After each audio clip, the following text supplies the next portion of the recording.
जय हिंद। प्रभात पाठशाला अर्थात सुबह की ऑनलाइन पाठशाला में और मोस्ट वेलकम। हम सभी हिंदी ग्रामर का अध्ययन कर रहे थे और हिंदी ग्रामर के अंतर्गत शब्द विचार का, क्योंकि उसके पहले हमने व्याकरण और वर्ग विचार का अध्ययन कर लिया है।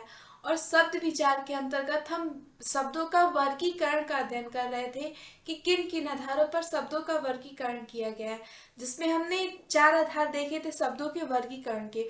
और उन चारों आधारों में से तीन आधार का अध्ययन कर लिया था, अर्थात उत्पत्ति के आधार पे शब्दों का वर्गीकरण, रचना के आधार पे शब्दों का वर्गीकरण और अर्थ के आधार पे शब्दों का वर्गीकरण जो किया गया उसका अध्ययन हमने कर लिया था। अब आगे हमें देखना है कि एक चौथा जो आधार है शब्दों के वर्गीकरण का, रूपांतर और प्रयोग के आधार पे। अब हमें रूपांतर और प्रयोग के आधार पे शब्दों के वर्गीकरण का अध्ययन करना था। हमने जहाँ पर पढ़ा था कि शब्दों का वर्गीकरण चार आधारों पर किया गया, वहां हमने ये पढ़ा था कि रूपांतर के आधार पर शब्दों को दो भागों में बांटा गया है। रूपांतर के आधार पर शब्दों को दो भागों में बांटा है। पहला था विकारी और दूसरा था अविकारी। अविकारी या अव्यय, अविकारी शब्द या अव्यय शब्द। अब ये जो विकारी शब्द था उसको भी चार भागों में बांटा गया था। विकारी शब्द के भी चार भाग हैं और अविकारी शब्द के भी चार भाग हैं। विकारी शब्द के जो चार भाग में उसमें आता है संज्ञा, सर्वनाम, विशेषण और चौथा जो है वो है क्रिया।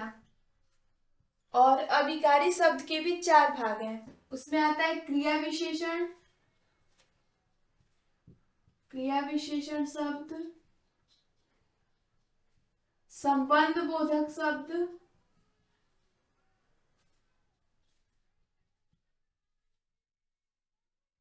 समुच्चय बोधक शब्द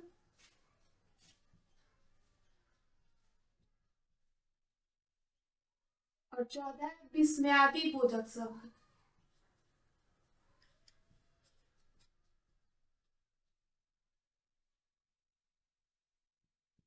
अर्थात noun, pronoun, adjective, verb, adverb, preposition, conjunction और इंटरजेक्शन। अब हमें जानना है कि विकारी शब्द किसे कहते हैं और अविकारी शब्द किसे कहते हैं। विकारी शब्द वह शब्द होता है जो लिंग, वचन और कारक के आधार पर अपने स्वरूप को बदल देते हैं। जो शब्द लिंग, वचन और कारक के आधार पे अपने स्वरूप को में परिवर्तन कर देता है वो विकारी शब्द कहलाता है। इसमें जो संज्ञा, सर्वनाम, विशेषण और क्रिया के जो शब्द होते हैं वो विकारी शब्द होते हैं। जैसे एग्जाम्पल हम देख लेते हैं। संज्ञा क्या है? इसमें संज्ञा राम हो सकता है। जो राम है वो एक पुल्लिंग शब्द है, इसे हम स्त्रीलिंग के लिए प्रयोग नहीं कर सकते हैं। तो ये एक विशेष लिंग के लिए आता है और अगर इसको हमने स्त्रीलिंग के लिए प्रयोग करना हो तो इसमें कुछ चेंजिंग लानी होगी और ऐसी चेंजिंग लानी होगी जो यह इंगित करे कि यह जो जो शब्द है वो स्त्रीलिंग के लिए है। इस तरह से देख रहे हैं कि जो संज्ञा शब्द है वो अपने स्वरूप को लिंग, वचन और कारक के आधार पर बदल दे रहा है। जैसे माला, माला एक संज्ञा है और यदि इसको हमें बहुत सारे माला के लिए देना पड़े तो मालाएं कहना पड़ेगा।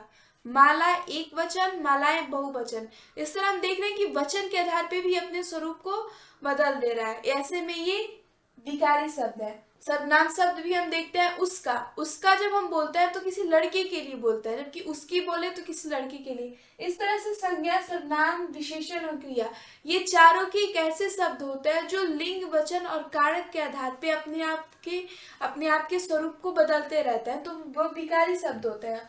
और जो अविकारी शब्द वैसे शब्द होते हैं जो लिंग, वचन और कारक के आधार पे अपने स्वरूप को नहीं बदलते हैं, वो अविकारी शब्द कहलाते हैं। जैसे में क्रिया विशेषण, धीरे धीरे, धीरे धीरे एक क्रिया विशेषण शब्द है। और धीरे धीरे लड़का के लिए भी आप बोले तो धीरे धीरे ही बोलेंगे, लड़की के लिए बोले धीरे धीरे ही बोलेंगे, एक बच्चे के लिए बोलेंगे तभी धीरे धीरे बोलेंगे और बहुत सारे लोगों के लिए बोलेंगे तभी धीरे धीरे ही बोलेंगे। इस तरह से लिंग, वचन और कारक कुछ भी हो उसके आधार पे इन चारों क्रिया विशेषण शब्द, संबंध बोधक शब्द, समुच्चय बोधक शब्द, विस्मयादि बोधक शब्दों में कोई परिवर्तन नहीं होता है। इस तरह से ये अविकारी शब्द कहलाता है। अब हम इसके डिफिनेशन को देख लेते हैं। विकारी शब्द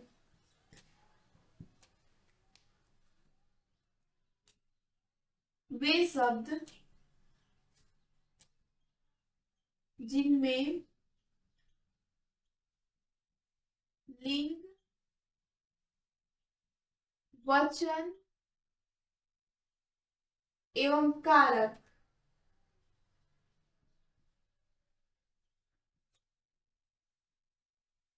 के आधार पर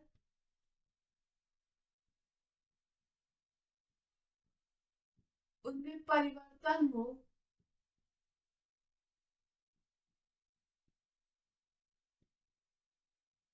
उनमें परिवर्तन हो